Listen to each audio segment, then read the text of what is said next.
बिस्मिल्लाहिर्रहमानिर्रहीम, अस्सलाम वालेकुम। आप देख रहे हैं प्रोग्राम स्पोर्ट्स 360। मैं हूं आपका मेज़बान अहमद नवाज। पाकिस्तान सुपर लीग 11 में पेशावर ज़ल्मी पहली टीम बन गई है जिन्होंने फाइनल तक रसाई हासिल कर ली है। और क्या शानदार मुकाबला हुआ।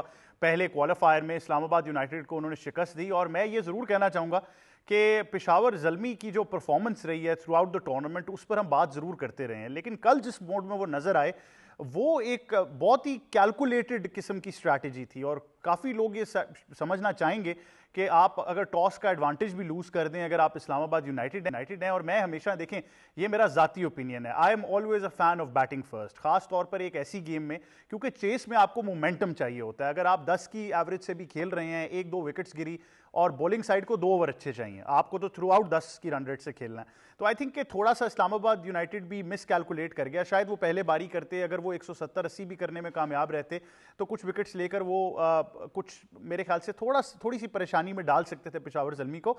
लेकिन जितनी भी हम परफॉर्मेंसेस की बात कर लें या इस्लामाबाद यूनाइटेड की बुरी फॉर्म की बात कर लें, कल का दिन और मेरे ख्याल से पूरा ही PSL बाबर आजम का ही है। मेरे ख्याल से कल भी हमने बात की थी, हमारे एक्सपर्ट्स ने भी बात की, मोई शाह साहब ने खास तौर पर ये पेशन गोई की कि वो तमाम रिकॉर्ड जो हैं वो तोड़ देंगे बैटिंग में, और वही हुआ। बाबर आजम पाकिस्तान सुपर लीग में 4 सेंचुरीज बनाने वाले दूसरे खिलाड़ी बन चुके हैं। उस्मान खान के साथ अब वो ये रिकॉर्ड शेयर कर रहे हैं, सबसे ज़्यादा सेंचुरीज PSL में बना चुके हैं। इस सीज़न में उनकी 2 सेंचुरीज हो चुकी हैं। और कल की सेंचुरी सिर्फ मेरे ख्याल से महज एक 100 नहीं है। अगर आप उस इंटेंट की बात करें, उस स्ट्राइक रेट की बात करें, जिस तरीके से वो खेलते रहे, दूसरे एंड पे हारिस ने थोड़ी सी सपोर्ट दी, वो आउट हो गए, लेकिन जो शॉट सिलेक्शन मुझे बाबर आजम की नज़र आ रही थी, जिस तरीके से उन्होंने अपनी ऑन साइड को ओपन किया है, फिर ऑफ साइड पे वापस अपना बैलेंस बरकरार रखा, रनिंग बिटवीन द विकेट्स बहुत अच्छी लग रही है। लग रहा है फिटनेस पर भी बहुत काम किया जा रहा है। तो मेरे ख्याल से बाबर आजम का दौर जो है वो वापस आ चुका है। कुछ अरसे के लिए गया ज़रूर था, और कल इवन शादाब खान ये कहने पर मजबूर हो गए कि पूरे स्टेडियम में टॉस से के वक्त उन्होंने कहा कि पूरे स्टेडियम में बाबर बाबर के नारे ज़रूर लग रहे हैं, लेकिन हम कोशिश करेंगे कि उनको आउट करके फैंस अपनी तरफ कर लें, लेकिन वो ना हो पाया। लेकिन इसके साथ साथ मैं कराची को भी मुबारकबाद देना चाहूँगा कि कराची के क्राउड ने जिस तरह रिस्पॉन्ड किया है, आपको बहुत मुबारकबाद हो। यही हम चाहते थे, यही हम बार बार दरख्वास्त कर रहे थे कि फ़ैन्स जो हैं वो वापस आ जाएँ, और क्या शानदार तरीके से फ़ैन्स की वापसी हुई। तो इस्लामाबाद यूनाइटेड के पास एक और मौका तो ज़रूर है, क्योंकि आज के होने वाले एलिमिनेटर में मुल्तान सुल्तान्स और हैदराबाद किंग्समैन का मुकाबला है, और इस मुकाबले में एक आई थिंक ओवरऑल पर्सपेक्टिव बड़ा क्लियर हो जाएगा। मेरी कल भी कुछ एक्सपर्ट से रात में बात हुई तो उन्होंने यही कहा कि इस्लामाबाद यूनाइटेड के लिए बहुत मुश्किल होगा कि हैदराबाद मुल्तान में से जो भी आता है उसको वो हरा पाएं, क्योंकि ये जो डिफीट है, जो ये हार थी पेशावर ज़ल्मी से, ये बहुत एक हैवी किस्म की डिफीट है। तो जिसको ओवरकम करने के लिए साइकोलॉजिकली अपने आप को बड़ा गेम में इन रखना पड़ेगा। तो इस बारे में ज़रूर गुफ्तगू करेंगे। आज किसका पलड़ा भारी है ये तो वक्त ही बताएगा, क्योंकि Multan Sultan through out tournament बहुत अच्छा खेले हैं, लेकिन बीच में उनकी परफॉर्मेंस में स्लम्प ज़रूर आया है। लास्ट कुछ मैचेस का रिकॉर्ड देखें तो कुछ इतनी अच्छी परफॉर्मेंस नहीं रही। हैदराबाद किंग्समैन की बात करें तो through out the tournament up and down रहा। 4 मैच हारने के बाद अगर आप इतनी ज़बरदस्त कारकर्दगी दिखाते हैं, इतना अच्छा कमबैक करते हैं और फिर टॉप 4 के लिए भी क्वालिफाई कर जाते हैं, तो मोमेंटम डेफिनेटली आपकी साइड पे है। तो इस बारे में भी ज़रूर आपको आगाह करेंगे। फिर आज कौन से ट्रम्प कार्ड्स हो सकते हैं, कौन से की प्लेयर्स हो सकते हैं, और फिर लाहौर डेफिनेटली हमने उसकी भी बात करनी है, तो वो भी आपसे तमाम तरह अहवाल जो है वो शेयर करेंगे। उसके बाद ICC women's T20 world cup में सिर्फ 43 रोज़ बाकी रह गए हैं, और इस बारे में भी ज़रूर आपको आगाह करना है। तमाम तर तैयारियां जो हैं वो जारी हैं। मैंने कल एक बड़ी शानदार वीडियो देखी जो इंग्लिश क्रिकेट बोर्ड की वुमेंस की हेड हैं शार्लेट एडवर्ड्स, जो उनकी एक बहुत ही कामयाब कप्तान भी रही हैं, वो जो प्लेयर्स शॉर्टलिस्ट हो रहे थे उनको खुद पर्सनली कॉल करके तो आगाह कर रही थी। तो बहुत ही एक ज़बरदस्त मूवमेंट होता है जो प्लेयर्स का रिएक्शन था, और यही वो बात है जिसके बारे में हम आपको हमेशा कहते हैं कि किसी भी प्लेयर के लिए अल्टीमेट ड्रीम होता है अपने मुल्क के लिए वर्ल्ड कप खेलना। तो आई थिंक पाकिस्तान की खवातीन टीम के बारे में भी बात करेंगे। फातिमा सना की क़यादत में बहुत अच्छी क्रिकेट खेल रही हैं, और आई थिंक थोड़े से हमारा एक हम ज़रूर बात करते हैं कि कहीं ना कहीं टेम्परामेंट में हम रह जाते हैं, कहीं ना कहीं बॉलिंग तो बहुत अच्छी है, फील्डिंग भी अच्छी है, वो बड़ा स्कोर करने की अपने आप को आदत डालनी है और रन रेट की आदत डालनी है। तो उस बारे में भी ज़रूर देखेंगे कि पाकिस्तान के क्या चांसेस हो सकते हैं और वो कंडीशंस पाकिस्तान को कितना सपोर्ट करेंगी। तो इस बारे में भी आपको आगाह करेंगे। उसके बाद आपको बताएंगे कि बॉक्सिंग के एक ज़बरदस्त नाम जो है एंथनी जोशुआ, वो कम बैक करने के लिए रिंग में तैयार हैं, और सेरेमोनियल तौर पर अनाउंस तो कर दिया गया है, लेकिन तमाम तरह डिटेल्स भी आपके सामने रखेंगे। और बहुत बड़ा नाम है बॉक्सिंग में जब आप बात करते हैं, और मुख्तलिफ एग्जीबिशन फाइट्स हों या प्राइज फाइट्स हों, एंथनी जोशुआ जो हैं वो बड़े ही एक टैलेंटेड बॉक्सर हैं, तो इस बारे में भी ज़रूर आपको बताएंगे। उसके बाद आपसे बात करेंगे एशियन बीच गेम्स, जहाँ पर रेसलिंग के मुकाबलों में पाकिस्तान की शानदार कारकर्दगी रही है। ओवरऑल तो प्रॉस्पेक्ट में काफ़ी अप एंड डाउन होते रहे, लेकिन मैंने आपसे गेम से पहले भी जिक्र किया था जब हमारा दस्ता जो है वो पहुंच चुका था कि रेसलिंग में बहुत मैं पुरुमीद हूँ, क्योंकि मुख्तलिफ जो बीच गेम्स हुई हैं उसमें पाकिस्तान ने रेसलिंग में बहुत कामयाबियां हासिल की हैं। उसके बाद आपसे बात करेंगे inter district division Bahawalpur kabaddi championship 2026, जिसका आगाज़ हो चुका है, और कबड्डी से पॉपुलर स्पोर्ट मुझे नहीं लगता पाकिस्तान में कोई है, तो डेफिनेटली ये भी एक बहुत बड़ा टूर्नामेंट है जिसके बारे में आपको अपडेट करना था। अब तफसील से चीज़ों को डिस्कस भी करना है और आपके सामने तमाम PSL का भी हवाल रखना है। मेहमानों से आपका तारुफ कराते हैं। सबसे पहले स्टूडियो ज्वाइन कर रहे हैं हमारे साथी एंकर और एक्सपर्ट जनाब सैयद मोहम्मद अवैस। अस्सलाम वालेकुम। अस्सलाम वालेकुम। कैसे हैं सर? अल्लाह का शुक्र, आप सुनाएं। Thank you very much for joining us. मैं बिल्कुल ठीक हूँ। साथ ही साथ हमें ज्वाइन करें हमारे सीनियर स्पोर्ट्स जर्नलिस्ट और हमारे तजियाकार जनाब मोई शाह साहब। अस्सलाम वालेकुम जी, कैसे हैं शाह जी? अल्लाह का एहसान है। Thank you very much for joining us. और साथ ही साथ हमें ज्वाइन कर रहे हैं हमारे आज के स्पोर्ट्स एक्सपर्ट जनाब अहमद अमाद साहब। अस्सलाम वालेकुम, कैसे हैं सर आप? Thank you very much for joining us. तो तमाम PSL का हवाल जो है वो आपके सामने ज़रूर रखेंगे, लेकिन अगर मैं बाबर आजम से शुरुआत नहीं करूंगा तो मेरे ख्याल से ज़्यादती हो जाएगी। हमने कल बहुत सारी बात इस पर कर ली थी, और मोई शाह साहब अभी मुझे यही कह रहे थे कि हमने तो प्री मैच किया, लेकिन लग ऐसे रहा था कि कल ही हमने पोस्ट मैच कर दिया, तो बात में बड़ा वजन है। लेकिन एट द सेम टाइम आपने कल एक और पेशन गोई की थी। आपने कहा कि बाबर आजम मुझे मुस्तकबिल में तमाम रिकॉर्ड्स तोड़ते हुए नजर आ रहे हैं, और मैं जैसा कि मैंने कहा कि कल का 100 सिर्फ 100 नहीं है, जिस तरीके से बाबर ने रिस्पॉन्ड किया, मेरे ख्याल से इतनी अच्छी इनिंग्स मैंने पूरी PSL में नहीं देखी। मैं तो अहमद ये समझता हूँ कि ये पूरा सीजन जो है ना, ये बाबर के नाम है, और क्या कमाल की कल इनिंग खेली है। मैं मतलब है, आज मैं सरफराज अहमद को भी सुन रहा था, पाकिस्तान रेड बॉल के जो हेड कोच हैं, कहते हैं उन्होंने भी बड़ा कम देखा है बाबर को, और शुरू में कब खेलते थे ऐसी टाइमिंग बॉल करते हुए, ऐसे ज़बरदस्त शॉट लगाते हुए, ऐसी मतलब है हर एक शॉट को एक पूरा नाप तोल से जो नहीं खेलते उस तरह खेलते हुए। कहते हैं मैंने भी बड़े अरसे बाद बाबर को देखा और मुझे बड़ी खुशी हुई है। मुझे नहीं जी, पूरी कौम को और पूरा जो क्रिकेट फैन है, एक मैं कहता हूँ कि जो उनका लाखों की तादाद, मिलियंस की तादाद में उनके जो फैन फॉलोइंग है, वो इस वक्त बहुत खुश होगा। खुश इसलिए होगा कि बाबर आजम वो पुराने बाबर आजम नज़र आ रहे हैं, जो बीच में आपने जिस तरह बात की कि कुछ अरसे के लिए हमें वो टच मिसिंग नज़र आ रहा था, लेकिन फाइनली ही इज़ बैक, और बड़ी बैंक से बैक हुआ है। ये नहीं है कि कोई मतलब है कि देखें रिकॉर्ड इलाहाबाद है, एक तो उन्होंने 4 सेंचुरीज का रिकॉर्ड बनाया, इक्वल किया, दूसरा उन्होंने फ़खर जमान का 588 का जो रिकॉर्ड है वो इक्वल किया। अब एक रन बनाएंगे तो all time highest run getter in aggregate run getter in a season वो होंगे, और ये बड़ी अचीवमेंट है मैं कहता हूँ। और ऐसे प्लेयर से आप एक्सपेक्ट करना जो मतलब है कि before the start of this PSL 11 हम सोच रहे थे कि क्या बाबर आजम रिदम में आ जाएंगे, क्या पेशावर ज़ल्मी ने बाबर आजम को कप्तान रख के कोई गलती तो नहीं की। ये देखें सबके क्वेश्चन थे, हर तरफ ये चल रहा था कि जी बाबर आजम किस तरह, वो तो फॉर्म में ही नहीं है, वो तो पता नहीं इनके लिए कुछ कर सकें। उन्होंने बहुत ज़बरदस्त रिस्पॉन्ड किया, और तमाम अपने क्रिटिक, उस दिन भी हमने बात की कि जी यूट्यूबर ये वो फलाना, जितना प्रेशर डाला गया बाबर आजम पे, कोई मतलब है मैं कहता हूँ कि कमज़ोर उसका मालिक होता जिसका वो उसने कभी कभी रिटायरमेंट ले लेनी थी। मैं हकीकत बताता हूँ, और उसने रिटायरमेंट ऐसी लेनी थी जिसमें पाकिस्तान का नेशनल एक जो है ना वो नुकसान होता। और सबसे बड़ी कामयाबी ये कि थ्रू आउट इस मुश्किल टाइम में बाबर की तरफ से आपने एक भी फाउल स्टेटमेंट नहीं देखी? नहीं, कोई बड़ापन इस तरह की बात नहीं की, कोई मतलब इस तरह की बात नहीं की हम उसको कहें जी कि बड़ा एरोगेंसी है इसमें या कुछ इस तरह की बात है। उन्होंने ये जरूर कहा कि कभी भी मैं अगर वापस रिस्पॉन्ड करूंगा तो मैं अपने बैट से करूंगा। मैं तो ओटिस गिब्सन को सुन के हैरान रह गया कि उनसे जब पूछा गया कि क्या कामयाबी का राज है, उन्होंने कहा मैं बाबर को सिर्फ ये बताता हूं कि तुम कितने ग्रेट हो, उसको याद कराना पड़ता है सिर्फ, और आप देखें कैसे रिस्पॉन्ड किया। देखें याद कराना पड़ता है, फिर बाबर आजम की अपनी मेहनत भी है ना अहमद।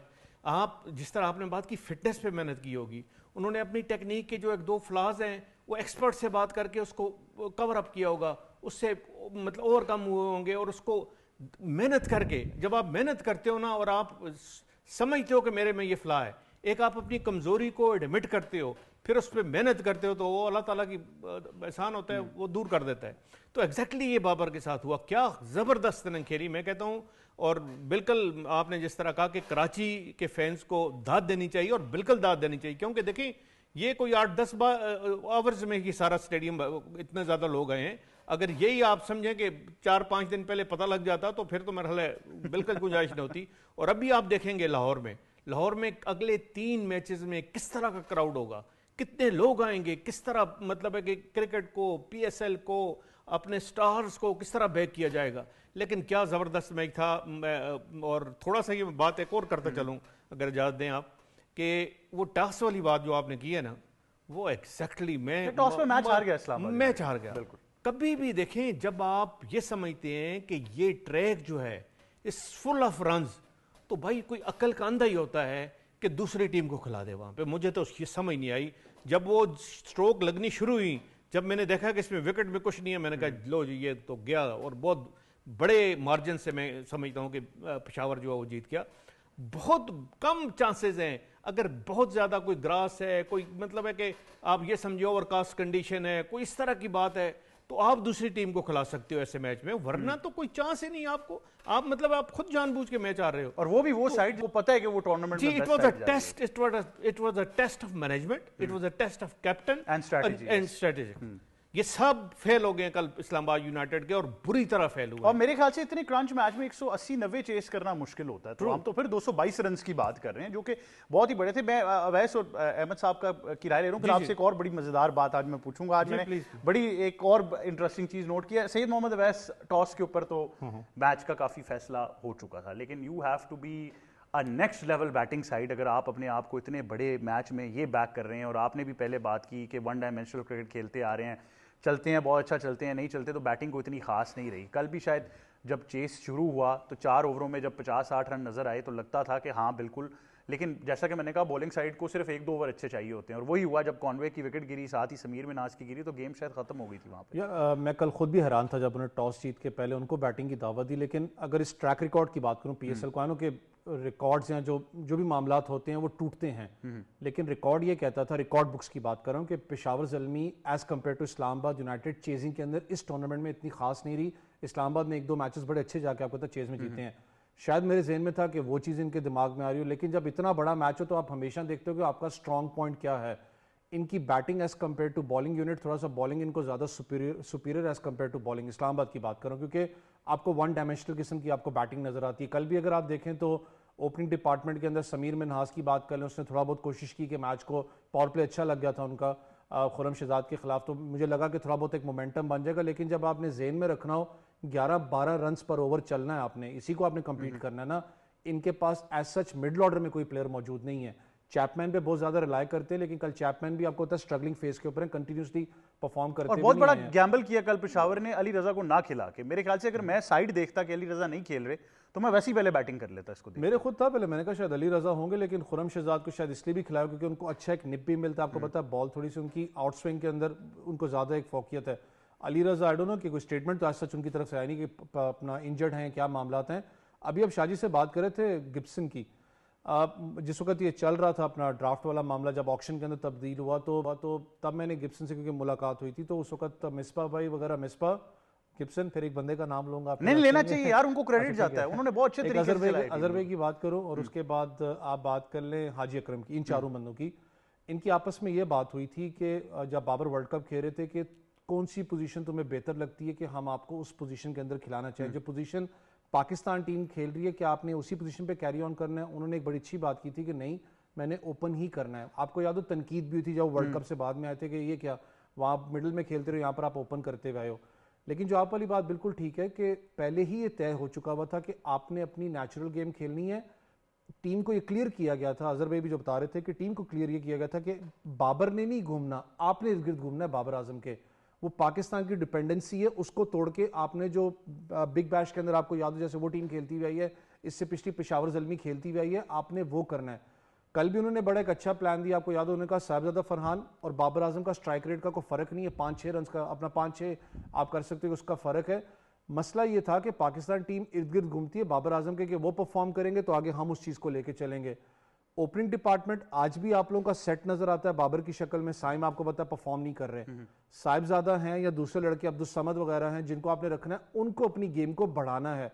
साहिबजादा का भी आपको पता है 132-133 अपना स्ट्राइक रेट है, कोई सच कोई इंप्रेसिव नहीं है, बहुत आप कहें कि 180 तक जाता है, लेकिन एक बैक टू अपने इस मैच के ऊपर है, उनकी हर चीज काम करिए। सुफियान मुकीम फिर मैं कहूंगा कि जिसको आपने बाहर रखा टूर्नामेंट से, हम कहते थे वर्ल्ड कप में लेके जाओ, कम से कम नहीं तो एटलीस्ट बेंच पे आपके पास होना चाहिए था, आपने उसको बाहर किया। अच्छा, मजे की बात ये, मैं और आप जब ये डिस्कशन करते हैं ना, तो एक चीज़ बड़ी वाजे हो जाती है कि पाकिस्तान क्रिकेट में लिए जाने वाले तमाम फैसले यहाँ पे आके गलत साबित हो जाते हैं। उसकी वजह यह कि एक बाबर और सुफियान की जिस तरह आपने बात कर ली वो एक साइड पे, फिर जिनको आप स्टार समझ के खिलाते रहे हैं, जितनी कुट उनको पड़ चुकी है वो एक साइड पे, तो साफ नजर आता है कि यहाँ आकर वो सारे फैसले गलत हो मेरा जाते हैं। सिर्फ एक जवाब है जो कल भी हमने बात की थी कि पाकिस्तान क्रिकेट बोर्ड के जो हेड कोच है माइक हैसन और जो आपकी सिलेक्शन कमेटी बैठी हुई है, अगर बाबर आजम ये टूर्नामेंट जीत जाते हैं, एक तो बड़ा ब्रेक थ्रू है, नहीं दुराना को आपको पता है एनओसी मिल गया एक मैच के लिए, अगर जीत जाते हैं, खुदा न खास्ता नहीं भी जीतते, जो उनकी परफॉर्मेंस है ये उसको जवाब देने काबिल है अब। क्योंकि जब आपको पता था कि आपने फोर्सफुल एक मिडल ऑर्डर बनाया हुआ है, माइक हैसन ने कहा जी T20 क्रिकेट आपके बस की बात नहीं है, आपने आके अपना स्ट्राइक रेट को मेंटेन करना है, मॉडर्न डे क्रिकेट को मैच करना है। आपने गलती क्या की, दूसरे लड़कों को मैच नहीं करवाया, जो इसकी नेचुरल गेम थी आपने वो भी खराब कर दी।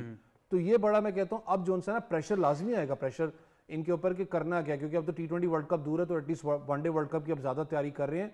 लेकिन ओवरऑल परफॉर्मेंसेस की बात करें तो पेशावर फॉर मी मैं कहता हूँ it's one of the favourites to win on, लेकिन मुल्तान पकड़ सकती है, कुछ पता नहीं है। अच्छा, ये साथ जो आप एक शुरली सी छोड़ा है, ये तो आपने लाजमी करनी है। अवैस की कामयाब बात ये कि अवैस ने सारी फ्रेंचाइजीज को खुश रखा है। देखिए मैंने किसी के बारे में अवैस ने गलत बात देखिए मैं तीन के साथ रहा हूँ। हाँ। मुल्तान के साथ आपको तो बड़ा लंबा अरसा निकाला, वो दिल से निकलती नहीं है। बिल्कुल ठीक है। आजकल दिल वैसे भी इनका ग्रीन होता जा रहा है, वो पाकिस्तान वाला ग्रीन नहीं है, वो एक और वाला ग्रीन है, उस बारे में भी हम आपको बताएंगे।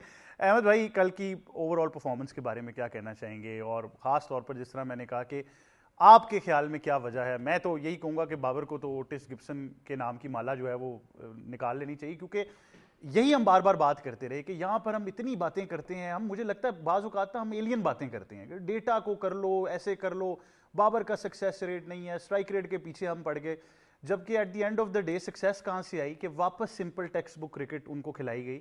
और जैसा कि मैंने कहा, मैं तो शॉक हो गया कि ओटिस गिब्सन की जब मैंने बात सुनी कि मैंने उसको सिर्फ ये बताया कि तुम कितने बड़े बैटर हो, बस, और कुछ भी नहीं किया।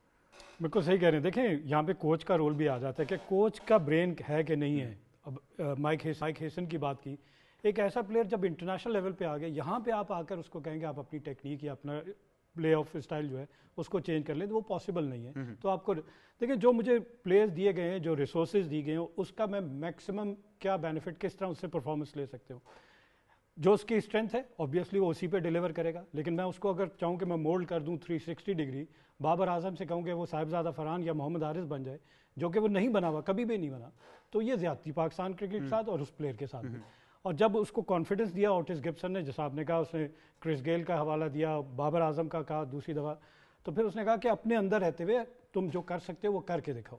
तो शीट एंकर का रोल हमेशा से बाबर आजम का, जब से हमने उसको ओपनिंग पोजीशन से हटाया तो वहाँ फिर मिसफिट नज़र आया कि तीसरे नंबर पे या चौथे नंबर पे बाबर फ्रॉम बॉल 1 अगर खेल रहा है और 20 ओवर्स खेल के दिखा रहा है, जैसा आप दो इस मैच में देख लें, आप एक और सेंचुरी देख लें कि वो 20 ओवर अगर खेलता है तो बाबर अपना 100 इंश्योर करता है, और उसके अराउंड बाकी बैटिंग जो करती है तो टीम का टोटल 200 नजर आ जाता है बोर्ड में। उसमें ऑब्वियसली कुशाल मेंडिस को आप क्रेडिट जरूर दे दें, इस मैच में मोहम्मद हारिस 10 में से एक मैच में चल जाएगा ऐसा बैट्समैन, तो आपको स्टार्ट मिल गया।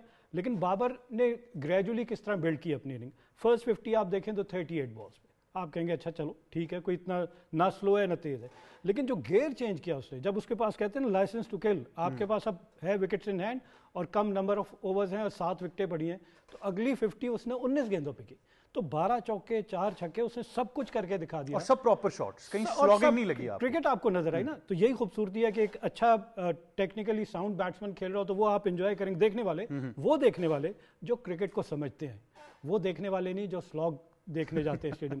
ये भी आपकी चॉइस है ना कि आप देखने क्या जा रहे हैं, आप क्रिकेट को प्रॉपर क्रिकेट देखने जा रहे हैं या आप एक टेनिस बॉल टेप बॉल देखने जा रहे हैं। एक ट्रेंड चल चुका है, लोगों को नो लुक शॉट्स पसंद आ गई, तो वो क्या करें? कितनी जल्दी एक्सपोज। अच्छा, एक चीज हुई अहमद भाई इस पूरी इनिंग्स में, शायद आपने देखा हो कि बाबर बहुत अच्छा खेल रहे थे, he was in the 90s 93 पे थे, तो ऑफ स्टंप के बाहर एक गेंद आया तो उन्होंने वो मैक्सवेल वाली रिवर्स मारने की कोशिश की, तो मैं बैठा मैच देख रहा तो मेरे अंदर से ना एक चीखो पुकार निकली कि ये क्या कर रहा है, और क्योंकि जब आप इतने अच्छे एक्स्ट्रा कवर और कवर के प्लेयर हो ना, फिर ये शॉट आपको जज नहीं बनती, बिल्कुल नहीं। उसी से अगली बॉल पे एक्स्ट्रा कवर चौका मार बिल्कुल। अच्छा, कुछ जगह पे कुछ प्लेयर्स लकी भी रहे। एक रिव्यू था बाबर का बहुत शुरू में, आपने देखा होगा, वो मुझे नहीं पता चलेगा, अंपायर ने उसमें उसको देखिए, आप डेड श्योर जब तक नहीं हो, आप बहुत जल्दी अगर अपने, तो वहां पे कहीं ना कहीं शक आ जाता है आपको। हम उस्मान खान तो चले लकी थे, 0 पे उनका किसी ने भी नहीं सुना, लेकिन बाबर का तो वो देखे एक ही दफा दिखाया गया और फौरन कह दिया गया कि जी तो वहाँ पे थोड़ा शायद मुझे शक की गुंजाइश नज़र आती है कि उसको और मैं कहता हूँ कि कंफर्म करना चाहिए था।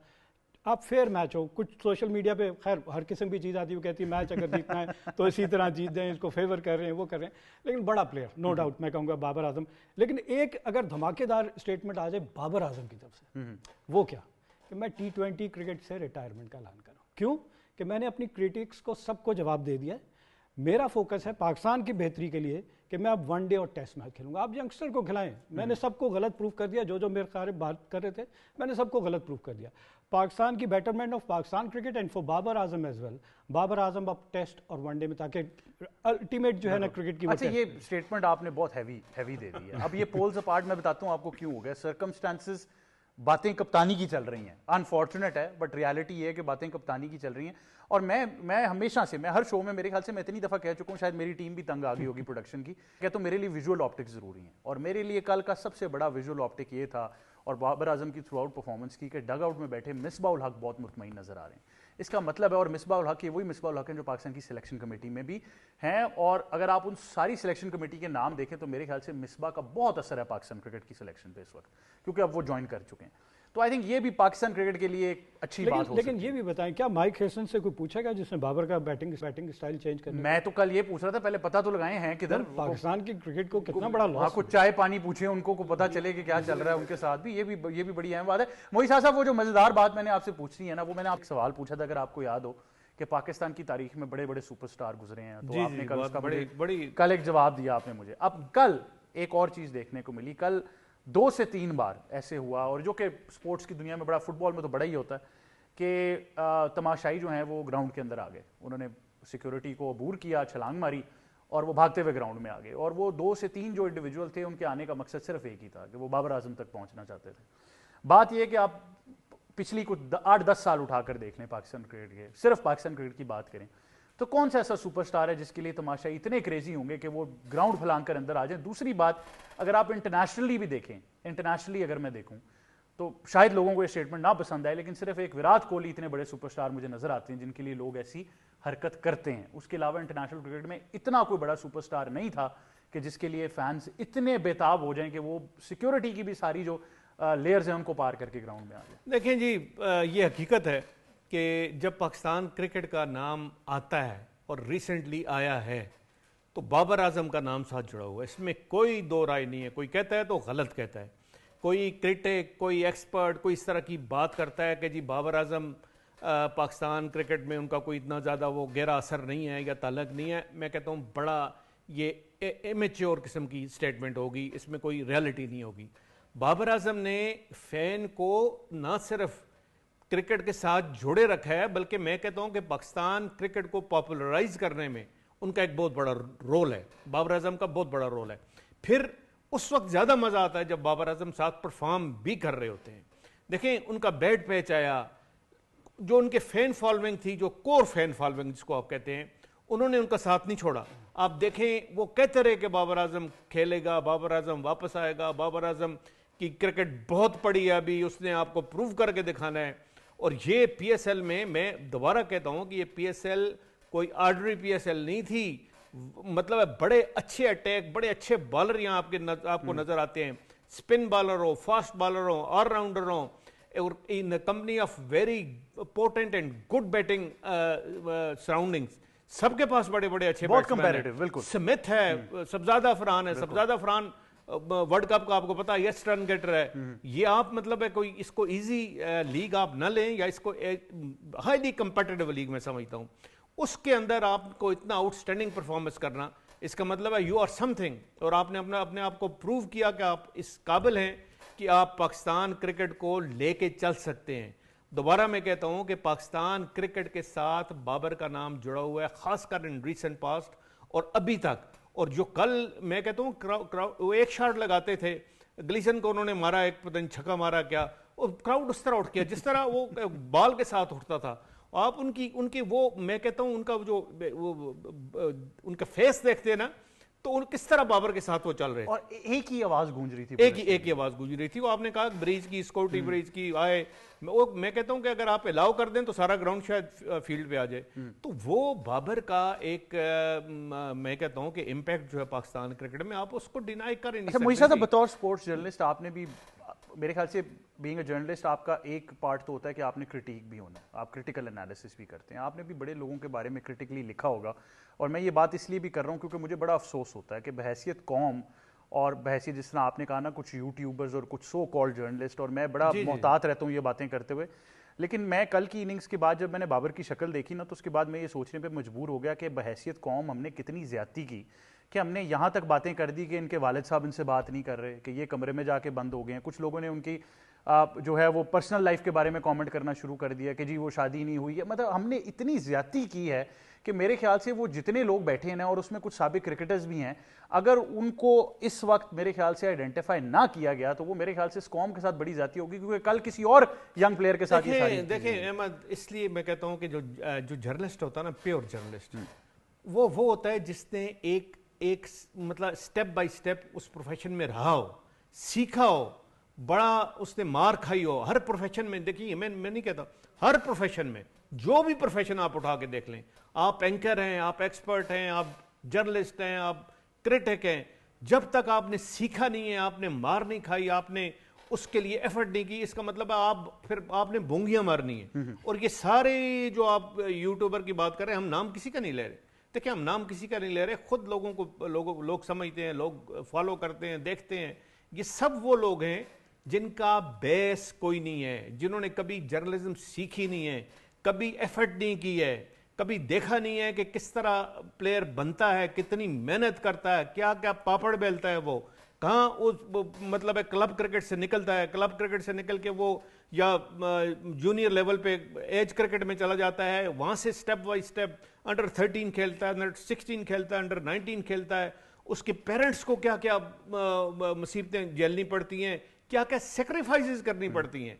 आप किसी प्लेयर को, जो खासकर इस तरह का लेवल का प्लेयर हो, जिसका थोड़ा सा बैड पैच आ गया, उसकी लाइफ में बैड पैच आ गया, उसको आप इस तरह क्रिटिसाइज करें बगैर देखे हुए कि उसके माँ बाप ने उसके साथ क्या किया है, उसने कितनी एफर्ट जूनियर लेवल पे किया है, कितनी डोमेस्टिक क्रिकेट पे किया है, अपने आप की कितनी कुर्बानियां दी है। मैं तो सबसे बड़ी कुर्बानी समझता हूं कि वो तालीम से दूर ज्यादातर हो जाते हैं, क्योंकि उनको इतना ज्यादा फोकस करना पड़ता है क्रिकेट पे कि उनको 5-5, 6-6 घंटे उनको ग्राउंड में रहना पड़ता है, तो तालीम का बहुत ज्यादा हर्ज होता है। बहुत कम ऐसे आपको देखा है, शान मसूद जैसे हो गए, मिसबा उल हक जैसे हो गए, कि जिन्होंने, मैं मॉडर्न दौर की बात कर रहा हूं, प्रिविलेज बैकग्राउंड से चले, वो साथ पढ़ते भी रहे और साथ वो करते रहे। या जिस तरह मिसबा उल हक आप देखें, वो तो बहुत बड़े लेट आए इंटरनेशनल क्रिकेट में, उस जमाने में नहीं आए कि हम कहें जी अंडर 19 या अंडर 20 या अंडर 23 में वो पाकिस्तान, वो तो नजदीक भी नहीं थे पाकिस्तान क्रिकेट के। तो ये बड़ी सेक्रीफाइसेस करनी पड़ती हैं, सेक्रीफाइसेस करके आपको इधर आना पड़ता है। और फिर आप मतलब ऑल ऑफ अ सडन आप इस तरह की क्रिटिसिज्म शुरू कर दें कि उसके पर्सनल लेवल पे चले जाएं, उनके घरेलू मामलात में दखल अंदाजी शुरू कर दें, फिर ये जर्नलिज्म तो ना हुआ ना। ये तो आप अपनी दुकान को चमकाने के लिए इस तरह की फजूल बातें कर रहे हैं, और वो फॉलोइंग जो फर्ज करें, वो लोग जो उसके खिलाफ एक लॉबी बना के काम कर रहे होते हैं उस पर्टिकुलर प्लेयर के खिलाफ, आप उनकी हौसला अफजाई करते हैं एक तरह से। तो ये बिल्कुल नहीं करना चाहिए। आई थिंक कहीं ना कहीं साबिक कप्तान राशिद लतीफ की बात बिल्कुल ठीक थी कि जी बाबर के बारे में बात करें तो रेटिंग ज्यादा मिलती है ना, इसलिए तमाम लोगों ने फैसला कर लिया इसी पे बात करना। मतलब रेटिंग के लिए फजूल किस्म की बातें, मतलब अपने आप को बड़ा अजीब सा करके दूसरे को ऐसा प्रोजेक्ट करना कि जिस तरह यार इसने कभी क्रिकेट खेली नहीं है। वो खुदा का खौफ करें, ये जो भी लोग हैं, मैं ये कहता हूँ पाकिस्तान में जो भी लोग आते हैं वो बड़ी मेहनत करके आते हैं। ये सोशल मीडिया की हम इतनी डिस्कशन कर रहे हैं, देखें ये जो सोशल मीडिया कंटेंट जनरेट करता है ना, आप सिर्फ देख लें, लेट्स से अगर उसने 10 मिनट्स की कोई वीडियो शूट की है, तो उसमें उसकी जो वॉच आवर्स हैं वो विदिन 60 सेकंड खत्म हो जाते हैं, या कोई पूरा 10 मिनट देख रहा है, वहां से आपको पता चल जाता है उसकी वर्थ कि कौन जेन्युइन और उसकी वर्थ है। लोग नहीं रुकते, लोगों के पास ऑप्शन, लोगों को अगर नजर आता है कि यार ये इसमें सेंस नहीं है, ये बेवकूफ वाली बात हो रही है, ये पर्सनल हो रहा है, लोगों की तो समझ आती लोग है, छोड़ देते हैं। लेकिन हम तो उस लेवल पे बात कर रहे हैं कि साबिक क्रिकेटर्स आके कहते थे हम अपना चैनल बंद कर देंगे अगर इसने 2 छक्के मार दिए। ये अफसोस वाली बात। आप अंदाजा लगाएं यार। साबिक क्रिकेटर्स की बात कर रहे हैं तो शायद आपको पता, अभी 2-3 दिन पहले बहुत चल रहा है, वो वायरल एक वीडियो चल रही है, काफ़ी मशहूर पाकिस्तान के क्रिकेटर रहे हैं, ओपनिंग बैट्समैन की बात कर रहा हूँ, वो कुसाल मेंडस के बारे में भी कह रहे थे कि अगर इसको इतने पैसों में ले लिए तो श्रीलंका में आपको समझ आ गई कि श्रीलंका में एक ईद का समा होना चाहिए। अभी आपने राशिद भाई की नाम लिया, मैं उनके साथ काम करता रहा हूँ, मैं बहुत रिस्पेक्ट करता हूँ। उस बंदे के पास बहुत अच्छी नॉलेज है। मैं जब अफगानिस्तान के हेड कोच रहे हैं तब भी मैं उनको जानता हूँ, बहुत अच्छी नॉलेज है। उसी शो के अंदर वो बंदा बैठता है। राशिद भाई का काम नहीं बनता था कि उसको एक शटअप कॉल देते, आप ट्वीट बात में करके सारा कुछ करके, दैट्स समथिंग एल्स। मैं किस सेंस में बात कर रहा हूँ कि एक सेंसिबल बंदे हैं, उनकी बात मैं सुनता हूँ, बहुत से लोग सुनते हैं राशिद भाई को, उसने सर्व किया पाकिस्तान को और कंस्ट्रक्टेड बात करते हैं, जो भी परफॉर्मेंस पिंडी की रही है अपनी जगह है, लेकिन उनका राइट टाइम बनता था कि उसको एक शटअप कॉल देते। किस सेंस में बात कर रहा हूँ कि फिर वो जो आपने बात की कि बाबर आजम पे सारा जितना मामला था स्ट्राइक रेट वाला, वो मैंने नहीं लगाया, आपने नहीं लगाया। सबसे पहले किधर से स्टार्ट हुआ? पाकिस्तान क्रिकेट बोर्ड से स्टार्ट हुआ।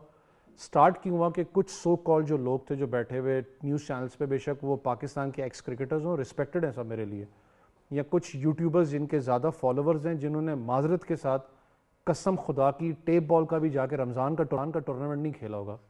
मैं सिर्फ इस चीज़ पे मुझे तकलीफ़ क्या होती है कि एक बंदा आके, अगर मैं हमें चलें तो एक जर्नलिस्ट है ना, एक उन्होंने क्रिकेट खेली है, मैंने खेली, आप खेलते हो, आके अगर सामने ये बात कर देना, मैं एक बॉलर रहा हूँ, मेरे पर सामने बात वो करे ना बॉलिंग की टिप्स की कि जी शाहीन का ये मसला है वो मसला है, मैं सिर्फ इस चीज़, मैं शाहीन से 100 इख्तलाफात होंगे, मैं सिर्फ उनसे एक बात पूछता हूँ कि मुझे सिर्फ ये बता दो, club cricket, professional club cricket के 2 मैच भी खेले हो तो प्लीज़ उसका जवाब दो। टेप बॉल क्रिकेट और हार्ड बॉल क्रिकेट में ज़मीन आसमान। देखिए ऐसे लोगों के लिए गोरे ने एक मिसाल दी थी कि if a fool tells you elephants fly so tell them you seen them flying. तो बस ठीक है, छोड़ें। लेकिन एक और वीडियो भी चली है कल एक और वीडियो भी चल रही है, अभी भी आपने देख ली होगी कि एक लेफ्ट आर्म स्पिनर जो कल भी खेल रहे थे कि वो कह रहे थे मैंने तेरी तैयारी की हुई है, तो फिर लोगों ने उसको भी बड़ा ट्रोल किया कि क्या तैयारी की हुई थी उन्होंने। आजकल मैंने कहा ना कोई चीज आप छुपा नहीं बच सकती। मैं आपको बता रहा हूँ, मोहित शाह साहब ने कहा ना बाबर के फैंस जो हैं वो नहीं छोड़ेंगे। हफीज भाई बोले भी आपको क्लिप चल रहा है, बहुत ज्यादा चल रहा है। अच्छा, उसमें तो फहीम अशरफ बहुत आड़े हाथों लिया उन्होंने। फहीम को जब आपको याद हो, कल आप शताब की बात करें, आपको याद है स्पाइडर कैम में फहीम बात कर रहे थे कि हमारी ये पूरा क्राउड इसके लिए आया हुआ है, बाबर के लिए। हमारी पूरी कोशिश है कि इसको, जैसे उन्होंने ये कहा इतना शोर आया कि उनकी आवाज़ ही नहीं है क्राउड के अंदर। एक औरत तो आपने एक बात की, सुपरस्टार की 5-6 साल या 7 साल में कर लूँ कि इनसे बड़ा स्टार हमने नहीं पैदा किया, और बात सच है। मैं अब एक डोमेस्टिक एक है वैसे जो कल टॉस पे लेट आया था, हाँ वो भी मैंने देखा कि जरा बटन हाँ, वो भी देख लिया कल। मैं सिर्फ एक आपको एक ना मिसाल देता हूँ, जो आपने एक बात की ना, स्टार कहाँ से पैदा होता है? स्टार सीनियर टीम में पैदा नहीं होता। स्टार को आइडेंटिफाई आप अंडर 17 अंडर 19 में आप कर लेते हो कि लड़का बनेगा। ये अंडर 19 क्रिकेट के अंदर भी होता रहा है। अभी की अंडर 19 जो भी क्लब क्रिकेट की बात कर लो, या जो अभी अंडर 17 शायद चैंपियनशिप इस वक्त चल रही है, वहां पर भी ये मामलात हैं कि कुछ एक लड़का आके अगर ओपनिंग बैट्समैन के लिए जाता है, फॉर एग्जांपल वो खेलता 5-6 नंबर पर है, उसको रिप्लेस करते हैं वन डाउन बैट्समैन, मजबूरी के तहत हो या फोर्सफुल रिप्लेसमेंट हो, वो जाके वहां पर स्ट्राइक रेट करता है touch around 180-200 is a very good strike rate. वो करता है 32 बॉल में कर लो या 34 बॉल में 100 कर लो, करता है, एप्रिसिएशन होती है। बाहर आता है ना तो कोच अप्रिशिएट करता है, मैनेजर पता है उसको आगे से क्या कहता है, मैंने कहा था कि आपने लंबा खेलना है, ये क्रिकेट आपने नहीं खेली। मैं किस सेंस में कह रहा हूं कि एक प्लेयर आपको आइडेंटिफाई हुआ ना कि यार ये टच कर सकता है, शायद कंसिस्टेंट भी जा सके, उसकी नेचुरल गेम है, आपने उसी को कैरी ऑन करवाना है, आप वहां पर इस बंदे का मोराल तोड़ देते हो। ये हमारा सबसे बड़ा कंसर्न है डोमेस्टिक क्रिकेट के अंदर भी, पीएसएल के अंदर भी हमारा कंसर्न रहा है। बहुत सी टीमों के अंदर जो यंग लड़का आता है ना, जो यंग लड़का आके इस लेवल की इनिंग्स खेलता है, तो बाहर कुछ लोग होते हैं जो उसकी फिर भी टांग खींच जाते हैं, कह के कि बेटा बहुत आगे जाओगे, अपना गेम प्लान चेंज कर। लेकिन मैं इसलिए तो पाकिस्तान में शायद आपको हमारा भी इंटरेस्ट सेंटर याद होगा कि हम हमारे कोच कैसे थे, तो मुझे लगता है यहाँ प्यार मोहब्बत नहीं चल सकती, यहाँ पे आपको कोच वैसे ही चाहिए। एक मिनट, हमारा कोच तो ये था स्पोर्ट के साथ मैच था, बाहर से आवाज आता है कहाँ की क्रिकेट खेले हुए। हमें तो वो इतने आड़े हाथों ले लेते थे कि हमें से कोई फाउल शॉट मार के आए ना तो बाहर से आवाज आती थी कि टीवी पे बैठ के क्या बातें करते हो, इधर क्या कर रहे हैं, तो बड़ा आड़े हाथों लिया जाता है। देखें यंगस्टर्स की जब मैं बात करता हूँ, अब एज एन ओपनर कोई जा रहा है, मैं 2-4 शामिल की बात कर ले, मास सदाकत की बात कर ले, समीर की बात कर लें। देखिए आपके पास आइडियल अपॉर्चुनिटी है कि आप बड़ी इनिंग खेल कर जाएं। आपको जो स्टार्ट मिलता है 30-40 या इवन 50 करने के बाद, अगर मैं आउट हो जाता हूँ ये क्रिमिनल है। अब आपको मेक श्योर करना है कि इस इनिंग को आप कन्वर्ट करें into a substantial match winning inning. और आप जिस तरह बाबर कर रहा है कि पूरे 20 ओवर खेल के जाता है, 100 बोर्ड पे लगा देता है और आपके अराउंड बाकी। लेकिन अगर मैं कहूं कि मैं 60% ऑफ द इनिंग मैं कंज्यूम करके जाऊं और नया आने वाले बैट्समैन वहां से आके वो गेयर चेंज करते हैं, वो रोज रोज नहीं हो सकता। तो वो बैट्समैन जो ओपनर जो इनिंग को स्टार्ट करते हैं, जिनको आइडियल मिल जाता है 30 यार्ड सर्कल के बाद 2 फील्डर उसको कैच कर लेते हैं और पहुंच जाते हैं 40, 50, 60, वहां पे जाके विकेट नहीं थ्रो कर अच्छा, thank you for identifying this. इसीलिए शायद मैं मोइस अजहर हम सब यही कह रहे हैं कि इन यंगस्टर्स को थोड़ा आप और ग्रूम करें। कल भी समीर जितना अच्छा खेल रहे थे, उनको चाहिए था कि वो अपनी विकेट पे प्राइज रखते। वो जो एरन हार्डी की, कोई भी नया बॉलर आए, मैं भी बतौर बैटर उनको जरा पहली बॉल देख लूंगा जरा। वो कल वो पहली गेंद ही चला गए, हालांकि इतना अच्छा, और मुझे लगता है उस विकेट के बाद प्रेशर था ना, 222 रन का प्रेशर भी तो था ना उन्हें, उसको भी तो कैच करना था। तो उन्होंने कहा कि पहले मैं डिक्टेट कर दूं बॉलर के ऊपर। हालांकि ऑस्ट्रेलियन बॉलर, हमें पता है वो जो 8 मीटर की जो लेंथ है ना, ये ऑस्ट्रेलियन सॉइल था, उसे पता है वहां पे कहां बॉल करना है। वो फंसा हुआ गेंद कर रहा है कि ना आप पुल कर सकेंगे ना आप फ्रंट फुट पे आगे ड्राइव करेंगे, तो वहां पे उसको भी आप क्रेडिट दें एरन हार्डी को। बिल्कुल। और आज के मैच की भी हमने बात करनी है। पेशावर ज़ल्मी को तो बहुत मुबारकबाद हो, बाबर को, लेकिन आई थिंक मैनेजमेंट एक और बहुत बड़ा गैम्बल कर गई। जो अभी अवैस भी कह रहे थे कि कोई स्टेटमेंट नहीं आई, वो अली रजा को मेरे ख्याल से उन्होंने रेस्ट करा दिया। उन्होंने कहा जरा फाइनल में और हमें 150 वाली गेंदें चाहिए, तो जरा उनको और थोड़ा सा बॉडी को रिकवर होने दे दें। But that being said, I think आज के मैच की बात भी लाजमी करनी है। हैदराबाद वर्सेस मुल्तान। अहमद भाई, दो नई फ्रेंचाइजीज, क्योंकि मुल्तान भी रीब्रांड हुई। आज के मैच के बारे में आपका क्या एनालिसिस है? मुल्तान बहुत अच्छा खेली है, लेकिन आखिरी 2-3 मैचेस में फॉर्म स्लंप हुई है। हैदराबाद का मोमेंटम बहुत ही खतरनाक नजर आ रहा है। स्लंप होने के बावजूद मैं मुल्तान सुल्तान को अभी रेट क्यों, वजह है उसकी है, देखिए पीटर सिडल कितने अच्छे बॉल कर रहे हैं। उनके पास जॉश फिलिपी हैं जो कि बिग बैश लीग की एक सक्सेस स्टोरी है, फिर स्टीवन स्मिथ है, फिर साहिबजादा फरहान है। तो उनके पास एक बड़ी अच्छी, मैं कहूँगा, बंच ऑफ प्लेयर्स हैं जो कि match winner. On the other hand, अगर हम हैदराबाद किंग्समैन की बात कर लें तो उन्होंने शुरू में फेलियर देखा साइम अयूब का। कैप्टन लबुशेन ने खुद कहा कि लीडिंग फ्रॉम द फ्रंट मैं ओपन कर लेता हूँ, लेकिन उनका दूसरा पार्टनर नहीं चल पा रहा। तो यहाँ थोड़ा सा उनको, मैं कहूँगा कि नज़र आ रहा है कि बैटिंग में वो डेप्थ नहीं है जो मुल्तान सुल्तान के पास है, एक्सपीरियंस भी है साथ साथ। तो मुल्तान सुल्तान स्कोर बोर्ड पे लगा सकता है, और उनके पास वो बॉलिंग लाइनअप भी है। अगर हम पीटर सिडली की बात कर लें तो वो, मैं बड़ा इंप्रेस, मैं वर्ल्ड कप में लुंगी निगिडी से बड़ा इंप्रेस हुआ था कि जितना अच्छा वो मिक्स करता था, कोई बैट्समैन उसको खुल के नहीं। और ये एट द एज ऑफ 41, मतलब आप सोचें अपनी प्राइम से ज्यादा बेहतर लग रहे हैं। और 140 kph कंस्टेंटली वो टच कर रहा है, तो आसान नहीं होता। वैस बॉल करते, मैं भी बॉल करता, हमें पता है इतना आसान नहीं है, तो जोर लगाना पड़ता है। ठीक नहीं तो ये केस स्टडी जो आपके दो और सुपरस्टार जो जिनकी टीम बाहर होगी, उनको भी दिखा दें कि बोलना नहीं चाहिए ना। असल में ये है कि आपने परफॉर्म करना है ग्राउंड में। अगर आप बोलना शुरू कर देंगे तो आपकी परफॉर्म, आप फोकस हट गया आपका। अब आप चाहेंगे कि हर किसी को मैं खामोश कर दूं, तो वहां पे आप बस ऐसे ही रिजल्ट आते हैं जो आपके सामने नजर आ रहे हैं। बिल्कुल ऐसे ही है। तो अहमद भाई ने तो मुल्तान पिक कर ली है, अवैस किसको पिक करना चाह रहे हैं? यार फॉर मी आज भी मुल्तान ही होगा, क्योंकि हाँ, दिल में आपके मुल्तान में, नहीं दिल मुल्तान की बात, दिल के 8-10 हिस्से हुए हैं, इसमें मुल्तान भी कहीं ना कहीं नहीं, मुल्तान सबसे टॉप पर ही है हमेशा। मसला पता है कि हैदराबाद जितना खतरनाक उनका मोमेंटम है, क्रिकेट है, यू नेवर नो, लेकिन मसला ये है कि अगर आप मैचअप प्लेयर्स की बात करते हैं, they are struggling with batting. मुझे समझ में नहीं आती कि साइम अयूब वाला जो एक आपने कॉन्सेप्ट रखा हुआ है, क्या पता फायर पावर कर जाए, आज मैच चेंज कर जाए, अल्लाह करे कर जाए, लेकिन उनके ऑल्टरनेट वही मैक्सवेल कर रहे हैं, बॉलिंग भी आपके लिए करवा जाता है, बीच में मिडिल ऑर्डर्स की बात कर रहा हूँ। आपके पास शर्जील खान बैठा हुआ है बाहर, आप उसको यूटिलाइज कर सकते हो, मुझे नहीं पता क्यों नहीं कर रहे उसको, उसने परफॉर्म भी किया है। दूसरा, मुल्तान की बात करें, उनकी बॉलिंग यूनिट हो जाए, उनका बैटिंग यूनिट हो जाए, जिस तरीके से वो लेके इस वक्त चल रहे हैं। एस्टन टर्नर की बात करें, टीम को, उनके पास फुल फ्लेज टीम मौजूद है, बेंच भी तगड़ा है उनका। शायद वो सदके के बकरे दे के जाए हैदराबाद तो शायद हो सकता है, लेकिन मुझे नहीं लगता मुल्तान। मोइस साहब, मुझे फीलिंग आ रही शायद आपका कोई डिफरेंट ओपिनियन है। नहीं, मेरा देखें इस तरह ओपिनियन नहीं है जिस तरह डायरेक्ट और स्ट्रेट अवे उन्होंने मुल्तान का कह दिया। मैं ये समझता हूँ, देखें दोनों आप ट्रैक कंपेयर करें ना, कराची का और लाहौर का, लाहौर की विकेट में ज़्यादा रन है, और आज क्योंकि लाहौर में क्राउड भी आपको फुल नज़र आना है, अच्छा क्राउड नज़र आना है, तो मैं नहीं समझता कि ये जो विकेट होगी ये बहुत ज़्यादा सपोर्ट करेगी फास्ट बॉलर को या स्पिनर को।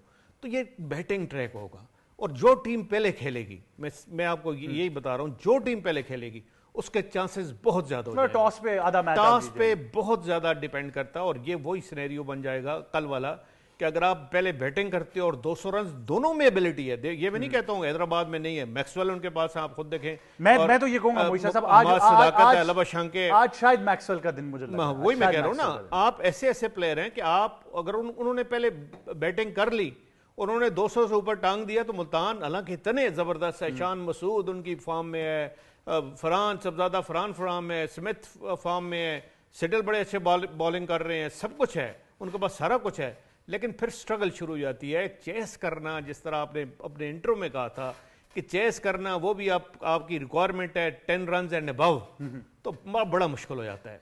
तो वो इस तरह के क्रंच मैच में आज तो बिल्कुल ये एलिमिनेटर है ना, आज तो वो डू और डाई वाला चांस वाला काम ही नहीं। चांस वाला काम नहीं है कि वो आप हार गए तो फिर चले जाए, इस्लामाबाद वाला काम नहीं। आज तो इस तरह का काम है कि बस नाउ और नेवर वाली बात है। मैं तो जाते जाते मैं एक चीज जरूर कहूंगा, Islamabad should be very worried.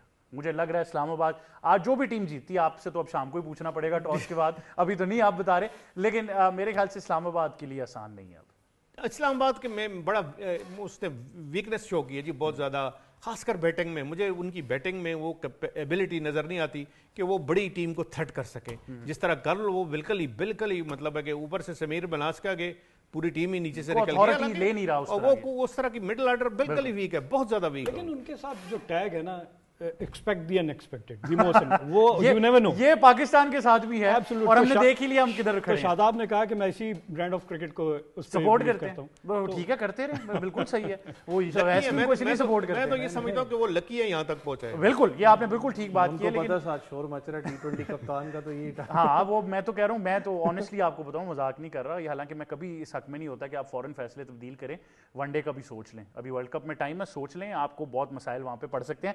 बहुत शुक्रिया मोई शाह साहब, अहमद हमाद साहब, अवैस साहब, thank you very much for joining us. यही था आज का प्रोग्राम स्पोर्ट्स 360, और कौन जीतेगा मैच ये तो आपको शाम को ही पता चलेगा। तमाम तरह एक्शन PTV स्पोर्ट्स पर आप बराह रास्त देख सकते हैं। मुझे और टीम को दीजिए इजाजत, अल्लाह हाफिज।